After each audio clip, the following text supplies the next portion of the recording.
Long ago, in the ancient city of Uruk, there reigned a king unlike any other.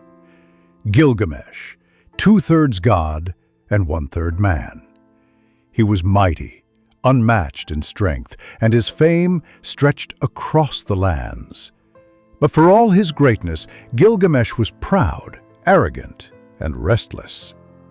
To humble him, the gods sent Enkidu, a wild man of the steppe, to be his equal and his rival. They fought, they clashed, but in the end they became brothers, closer than any two men could be. Together they accomplished deeds that shook the heavens. They slew the monster Humbaba, guardian of the cedar forest, and defeated the bull of heaven sent by the goddess Ishtar herself. But such glory angered the gods. One night Enkidu fell ill, a wasting sickness sent by the gods as punishment. For 12 long days, Gilgamesh sat by his friend's side, praying, weeping, refusing to eat. And then Enkidu died. Gilgamesh's cries echoed through the city of Uruk. He covered himself with dust and wore the skin of a lion, wandering the wilderness like a madman.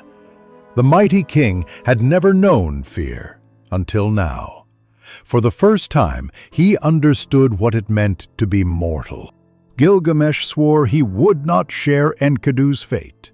Somewhere, he had heard, there lived a man named Utnapishtim, the one mortal who had been granted eternal life by the gods after surviving a great flood. So, Gilgamesh left his city and traveled into the wild. He crossed burning deserts, climbed mountains, and faced beasts of the night.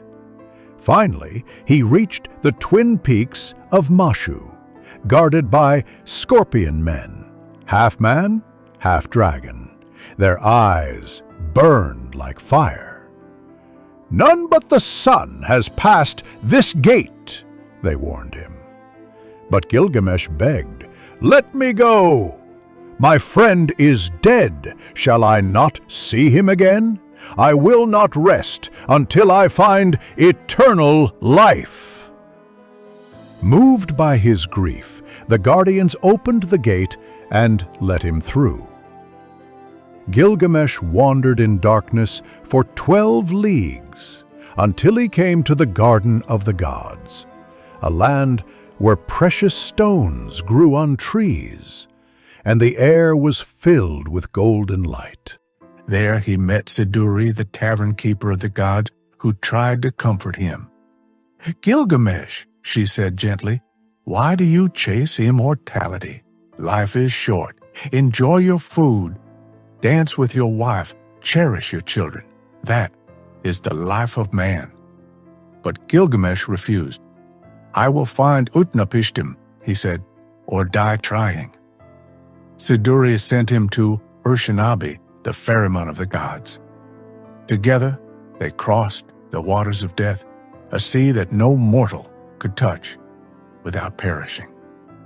At last, Gilgamesh stood before Utnapishtim, who told him the story of the great flood, how the gods once decided to destroy mankind.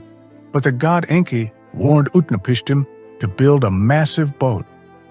For 6 days and 7 nights, the world was drowned until Utnapishtim's ark rested on a mountaintop. In reward, the gods granted him and his wife eternal life. But Utnapishtim looked upon Gilgamesh with pity. "No man may escape death," he said. "It is the fate the gods have given you." Yet, seeing Gilgamesh's desperation, Utnapishtim revealed one final secret. "At the bottom of the sea grows a plant that restores youth. Dive deep and take it, if you can."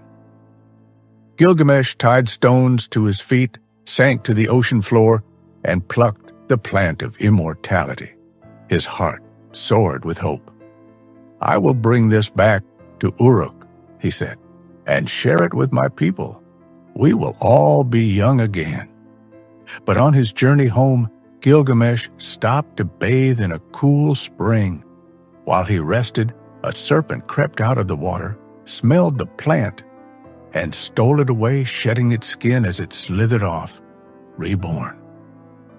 Gilgamesh fell to his knees and wept.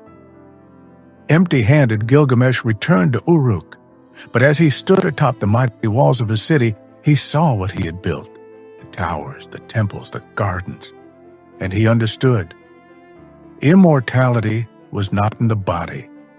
It was in what one leaves behind in deeds, in stories, in the love of one's people. Gilgamesh, the restless king, became Gilgamesh the Wise, and though he died as all men do, his name has lived for over 4,000 years and is still spoken today. The end. Don't forget to like and comment, share your feedback, and subscribe. OG Old is Gold.